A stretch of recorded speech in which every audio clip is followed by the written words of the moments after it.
31 दिसंबर आने वाला है और ये साल खत्म हो जाएगा, लेकिन कुछ सरकारी काम है जिनकी डेडलाइन भी 31 दिसंबर 2025 को खत्म हो जाएगी और अगर आप ये काम इस साल में पूरे नहीं करेंगे तो 2026 में आपको इसके लिए पेनल्टी देनी पड़ सकती है। लेकिन ऐसी किसी भी परेशानी से बचने के लिए आप इन्हें इसी साल में खत्म कर लीजिए। तो आपको कौन से 5 काम करना जरूरी है, चलिए हम आपको बताते हैं। सबसे पहला है आधार पैन लिंक कराना।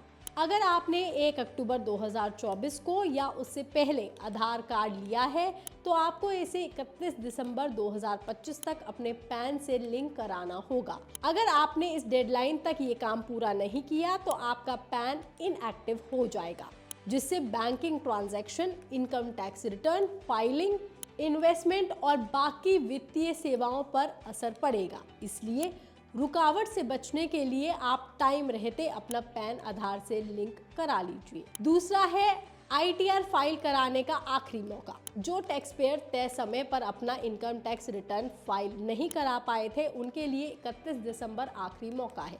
आयकर अधिनियम की धारा 139(4) के तहत अभी भी बिलेटेड रिटर्न फाइल किया जा सकता है, लेकिन इसके लिए 5,000 रुपये तक की लेट फाइलिंग फीस और किसी भी बकाया टैक्स पर ब्याज लगेगा।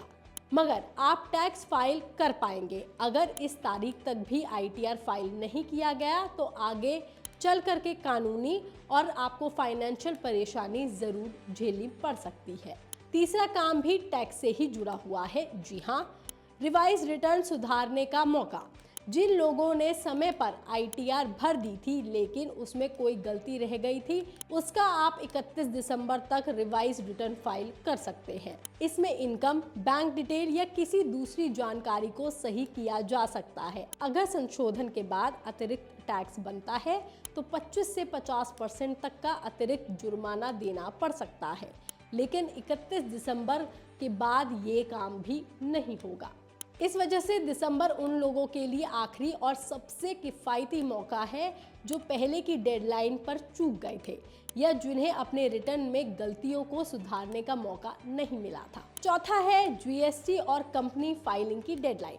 फाइनेंशियल ईयर 2024-25 के लिए GST एनुअल रिटर्न और ऑडिट से जुड़े फॉर्म फाइल करने की आखिरी तारीख भी 31 दिसंबर 2025 है।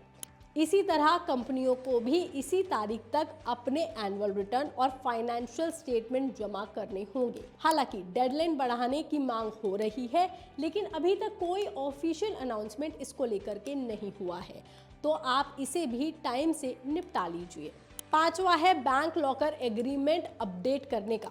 जी हाँ, आपको अपना बैंक लॉकर एग्रीमेंट अपडेट कराना जरूरी है। RBI के निर्देशों के मुताबिक बैंक लॉकर रखने वाले सभी ग्राहकों को अपना लॉकर एग्रीमेंट अपडेट कराना जरूरी है। इसके लिए अंतिम तारीख 31 दिसंबर 2025 ही तय की गई है। तय समय तक एग्रीमेंट अपडेट न कराने पर बैंक लॉकर की सुविधा पर रोक लग सकती है और ऐसा होने से भी आपको नुकसान होगा। इसलिए आप जल्दी कीजिए और इन सभी कामों को टाइम रहते खत्म कर लीजिए और इसी साल में आप अपने सारे सरकारी काम भी निपटा लीजिए। इस खबर पर, इस जानकारी पर आपका क्या कहना है, आप हमें कमेंट करके ज़रूर बताएं।